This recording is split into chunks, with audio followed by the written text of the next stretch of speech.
출애굽기 20장 22절에서 26절까지 저와 여러분들이 한 절씩 교독하겠습니다. 22절입니다. 여호와께서 모세에게 이르시되 너는 이스라엘 자손에게 이같이 이르라. 내가 하늘로부터 너희에게 말하는 것을 너희 스스로 보았으니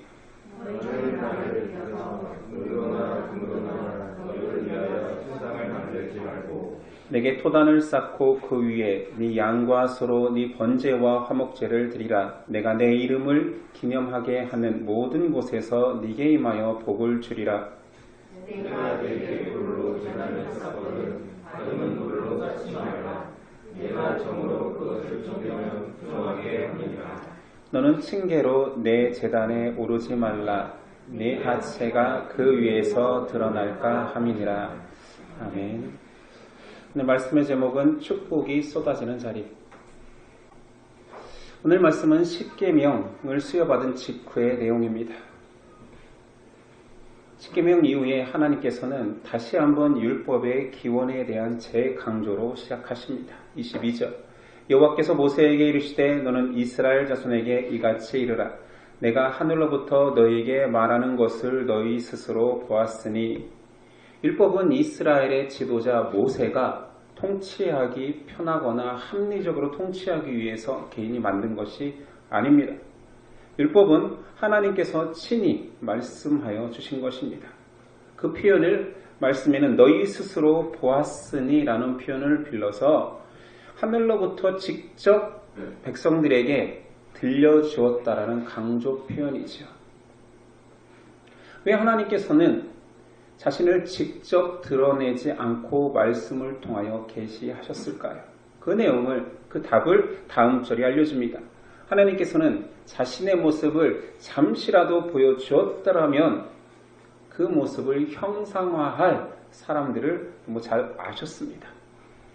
십계명 직후의 첫 명령이 하나님을 신상으로 형상화하지 말라라고 말합니다. 23절 너희는 나를 비겨서 은으로나 금으로나 너희를 위하여 신상을 만들지 말고. 하나님을 우상화해서 신상을 만들지 말라라는 계명은 십계명 안에도 있었습니다. 그러나 십계명이 다 주어진 이후에 다시 한번 강조하고 있죠. 이는 하나님을 따르는 자들이 이런 치명적인 위험성이 있기 때문입니다. 이스라엘 백성은 이방인처럼 하나님을 모르는 백성이 아닙니다. 1차적으로는 하나님을 모르고 하나님을 인정하지 않는 사람들이 그 상태가 가장 위험한 상태겠지요. 그러나 하나님의 백성이라고 자처하는 자들에게도 치명적인 위험성이 있으니 바로 우상화입니다. 하나님을 형상화하는 거죠. 하나님을 형상화하면 안 되는 첫 번째 이유는 하나님은 자신을 보여주지 않으셨습니다. 하나님은 영이시기에 사실은 형상으로 어떤 분이신지 아무도 알 수 없습니다. 묘사할 수조차 없다라는 거죠.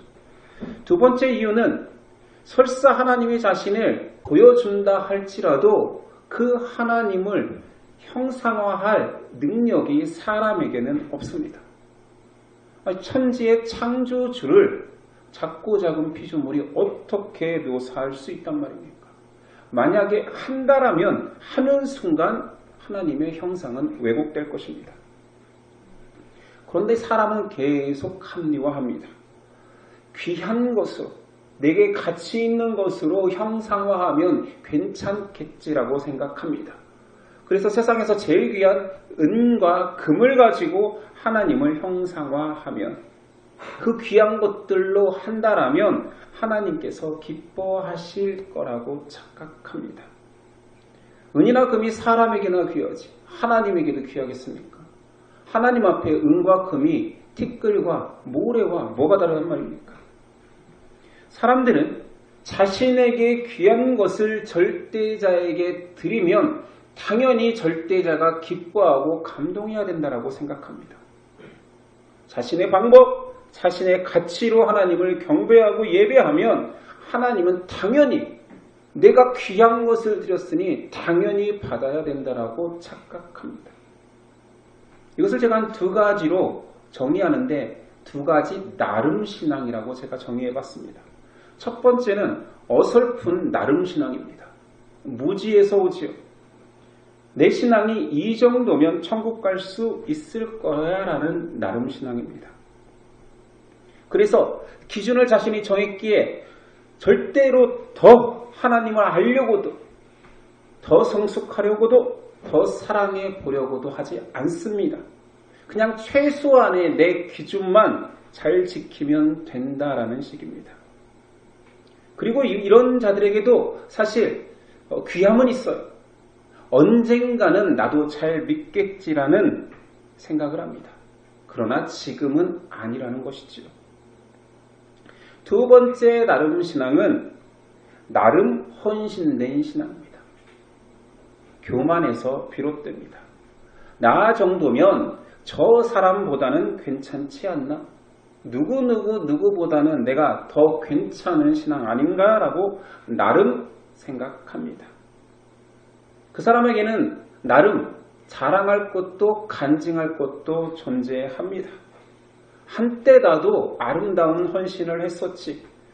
나의 헌신 속에 나도 은과 금을 하나님께 드려본 적이 있어. 이것이 잘못되면 그 마음 자체가 은과 금으로 하나님을 형상화하는 것과 일반입니다. 하나님을 형상화한다는 것은 나무나 돌로 깎아서 형성하는 것이 아니라 내 기준, 내 방식, 내 나름 하나님을 믿고 따르는 것을 형상화라 합니다. 그래서 하나님은 나를 예배할 자들 나름 예배하라라고 네 방식으로 최선을 다해서 해보라고 하지 않고 하나님은 자신을 예배할 수 있는 정확한 방식을 직접 알려주십니다. 그 내용이 오늘 말씀 제사 지낼 제단 제작에 관련된 규례입니다. 자, 지금 이 제단은 훗날 하나님께서 계시하여서 보여주신 성막이 만들어지기 전 제단입니다.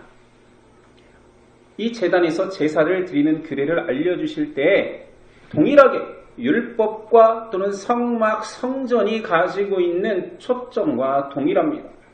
율법의 목적이 하나님께 나아가 하나님과의 관계가 회복되고 그 관계된 회복에서 누림, 나아가 종국적으로 하나님이 허락하신 구원을 얻는 데 있었던 것처럼 모든 제단의 목적도 그러합니다. 하나님은 제단을 쌓으라 하시면서 첫 번째 명령하시기를 토단으로 쌓으라. 24절 내게 토단을 쌓고 그 위에 네 양과 소로 네 번제와 화목제를 드리라. 내가 내 이름을 기념하게 하는 모든 곳에서 네게 임하여 복을 주리라. 앞에서 금지했던 거와 비교가 됩니다. 대조가 됩니다. 사람은 끊임없이 하나님을 형상화하기 위해서 은과 금으로 만들려 합니다. 하나님께서는 세상에 널려있는 재료인 흙을 가지고 나의 제단을 쌓으라 합니다. 그만큼 많은 신앙인들, 사람들의 마음속에 소박한 토단보다 금신상을 얼마나 좋아하는지를 깨닫게 됩니다.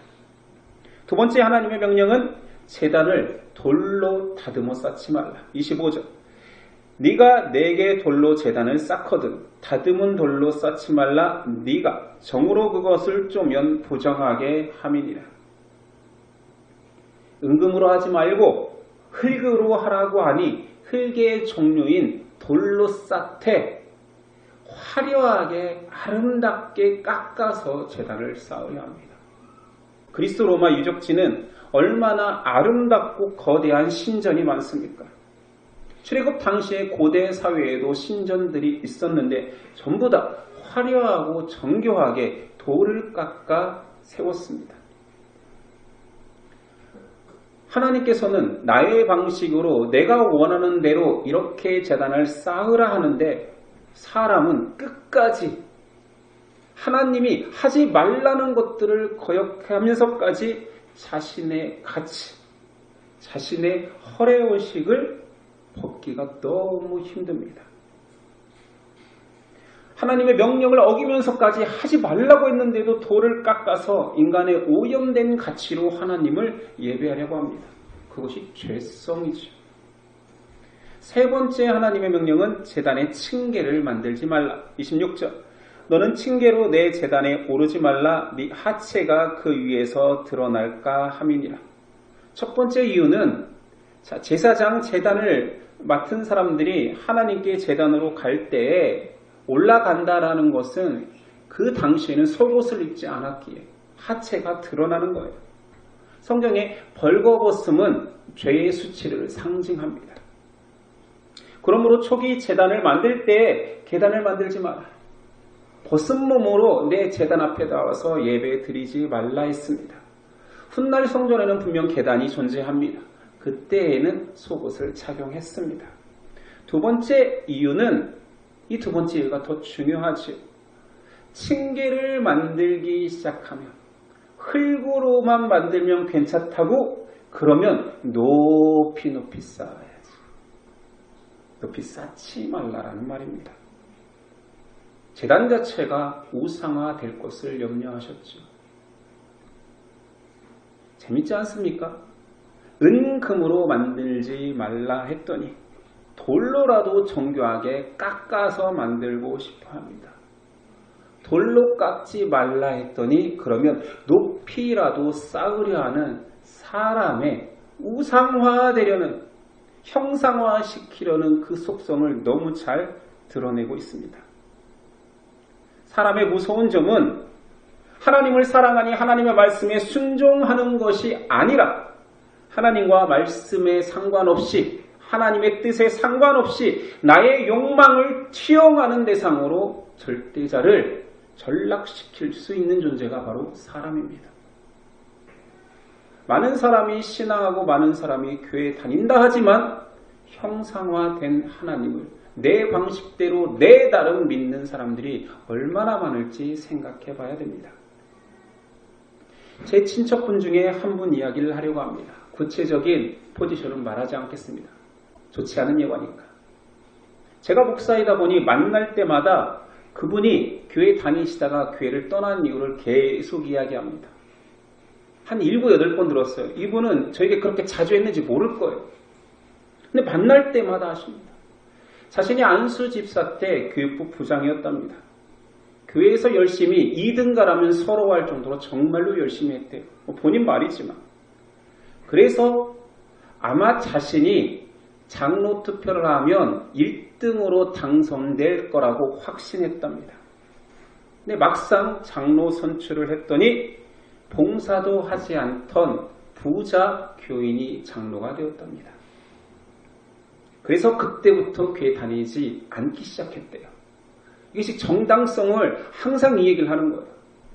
물론 교회에 부도덕함이 있었습니다. 그러나 그분의 문제는 한 번도 그분의 고백 속에 하나님이 등장하지 않는다라는 것이지요. 우리는 하나님의 예배자로 하나님의 피조물로 하나님의 선택받은 백성으로 산다라는 것이 하나님 그분 자체를 예배하고 그분을 섬기고 순종하는 것에 최선을 다해야 하는데 딴 데에 관심이 있는 거죠.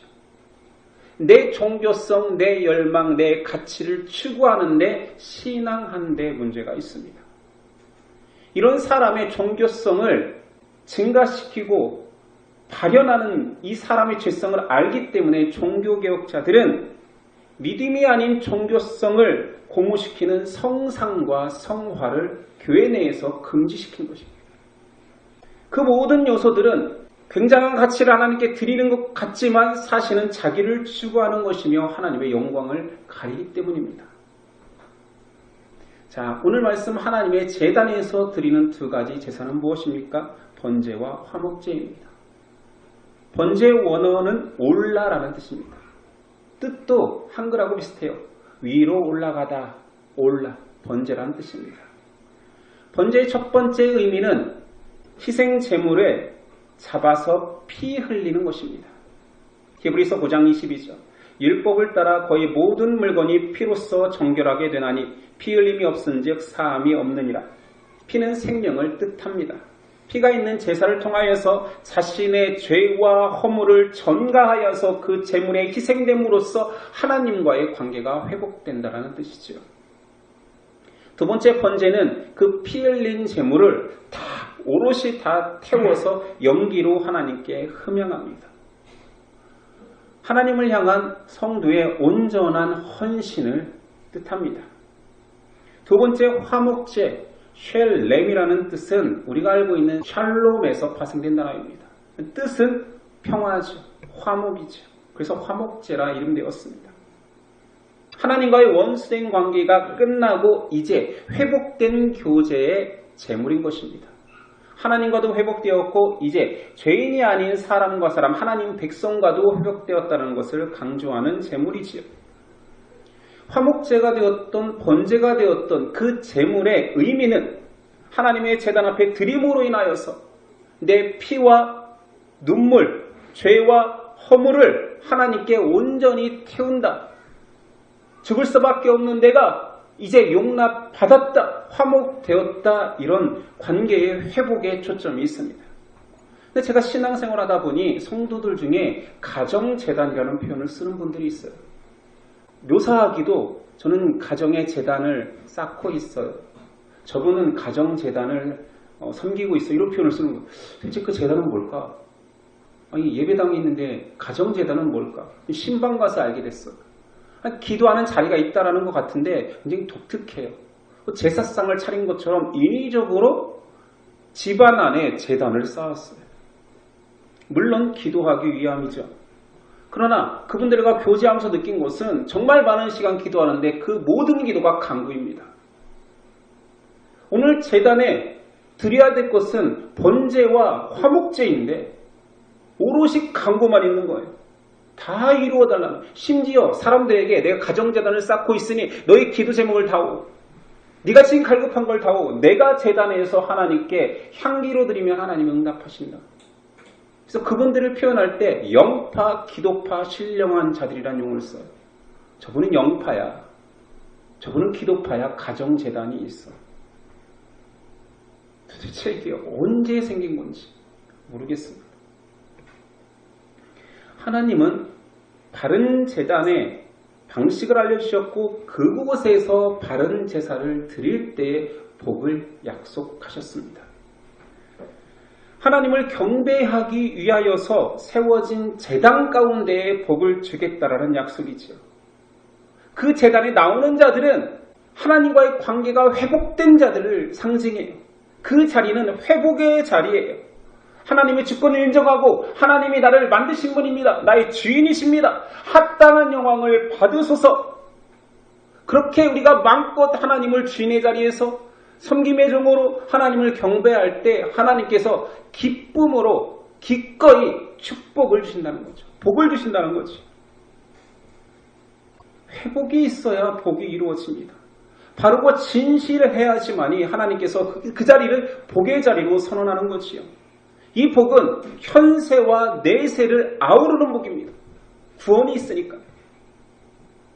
그러니까 제단을 통한 예배의 1차적 목표는 하나님을 예배하는 자리예요. 하나님을 높이는 자리예요. 그곳이 복을 얻어내는 자리가 아니라는 거죠. 그것은 부차적인 거예요. 관계가 회복된 자에게 하나님께서 주시고자 하는 복을 마음껏 주시거든요. 사람들은 제단이 복을 얻어내는, 빚진 돈을 받아내는 자리라고 생각하나 봐요. 하나님이 사람을 위해서가 아니라 사람이 하나님을 위해서 존재한다라는 것을 인식하는 자리거든요.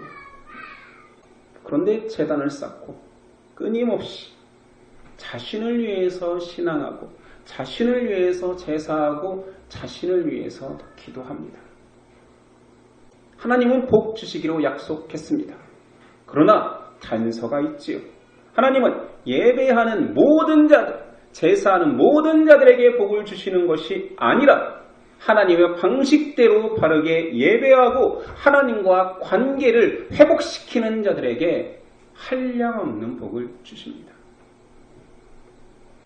우린 율법에 대해서 계속 강조하는 출애굽기 20장을 보고 있습니다. 우린 율법의 의미를 정확히 알아야 됩니다. 율법을 주신 첫 번째 이유는 하나님의 백성된, 하나님의 신부된 자들에게 나와의 관계를 유지할 수 있는 비결을 알려주겠다. 관계성 회복의 의미가, 도구가 율법입니다. 하나님의 관계가 회복된 자들 또는 하나님의 관계를 회복하고 싶은 자들에게 주셨고 그 율법대로 사는 자들에게 축복을 허락하십니다. 결국 율법을 완성하신 그리스도께서 온전한 화목제가 되어서 우리와 하나님 사이에 막힌 담을 넣으셨고 완벽한 화해를 이루셨잖아요. 그것을 우린 구원이라고 하잖아요. 하나님께 나아갈 수 있는 존재된 것. 율법의 목적은 구원에 있습니다. 관계의 회복에 있습니다. 갈라디아서 3장 23절 24절. 믿음이 오기 전에 우리는 율법 아래에 매인바되고 계시될 믿음의 때가 갇혔느니라. 이같이 율법이 우리를 그리스도께로 인도하는 초등교사가 되어 우리로 하여금 믿음으로 말미암아 의롭다함을 얻게 하려 함이라. 율법의 1차적인 목적은 관계 회복의 도구입니다. 두 번째, 율법을 통하여서 하나님의 사람들은 하나님 기준의 삶을 얻게 됩니다. 오늘 제단에서부터 하나님은 기준을 세웁니다. 너희가 원하는 은금으로 만들지 말라. 내가 원하는 것은 흙이다. 흙으로 제단을 쌓아라. 너희는 화려하고 아름답게 치장하려 하지만 손대지 마. 돌에 정을 대지 마. 모양을 만들려 하지 마. 자연 속으로 쌓아. 하나님께서는 자신을 향한 순종하는 마음을 보시지 형식을 보지 않습니다. 하나님께서 예배자에게 원하시는 것은 중심의 마음, 하나님과 친해지려는 마음, 회복하려는 마음을 원하시기 때문이죠. 로마서 14장 8절 9절. 우리가 살아도 주를 위하여 살고 죽어도 주를 위하여 죽나니 그러므로 사나 죽으나 우리가 주의 것이로다. 이를 위하여 그리스도께서 죽었다가 다시 살아나셨으니 곧 죽은 자와 산 자의 주가 되려 하심이라. 우리가 하나님 앞에서 제단을 쌓는다는 것은 번제와 화목제의 삶을 말합니다. 번제는 다시 말하지만 나를 죽이고 태우는 자리입니다. 나를 죽이고 태워 그 향으로 하나님께 영광 돌리는 거지. 제단의 자리는 하나님의 백성으로 용납해 주신 그 은혜를 감격하는 자리입니다. 노래하고 고백하는 자리가 되는 거지. 화목제의 삶이라는 것은 이제 내가 평화의 도구, 화목의 도구로 하나님과의 관계가 회복된 나라면 세상 어떤 자와도 관계를 회복시킬 수 있다라는 감격으로 돌아가는 것입니다. 미가서 6장 6절이야. 내가 무엇을 가지고 여호와 앞에 나아가며 높으신 하나님께 경배할까? 내가 번제물로 1년 된 송아지를 가지고 그 앞에 나아갈까? 여호와께서 천천의 수양이나 만만의 강물 같은 기름을 기뻐하실까? 내 허물을 위하여 내 맏아들을 내 영혼의 죄로 말미암아 내 몸의 열매를 드릴까? 사람아, 주께서 선한 것이 무엇임을 네게 보이셨나니 여호와께서 네게 구하는 것은 오직 정의를 행하며 인자를 사랑하며 겸손하게 네 하나님과 함께 행하는 것이 아니냐. 제단에 우리가 드려야 될 것은 천천만만의 순양과 기름이 아닙니다. 하나님의 마음을 얻어 정의와 인자와 겸손을 사랑하고 마지막으로 하나님과 함께 동행하는 것입니다. 하나님께서 기뻐하시는 제사, 예배는 화려한 건물, 화려한 악기, 웅장한 찬양대의 예배가 아닙니다. 하나님께서 원하시는 것은 조촐해도 괜찮아요. 작아도 괜찮아요. 그러나 순전하고 진실한 우리의 마음입니다. 하나님과 동행하고 싶습니다. 하나님을 붙잡고 싶습니다. 하나님을 따라가고 싶습니다. 하나님, 저와 친해지기를 간구합니다. 이런 마음을 원하시는 거지요. 하나님은 지금 이 시간에도 이런 예배자를 찾고 계십니다. 오늘은 주일입니다. 시차가 있겠지만 전 세계에서 동일한 예배가 이루어지고 있습니다. 대상은 우리와 동일한 하나님일 것입니다. 그 예배자의 자리에 하나님께서 복을 허락하셨는데 과연 하나님께서 주시는 그 복을 누가 누리고 있을까요?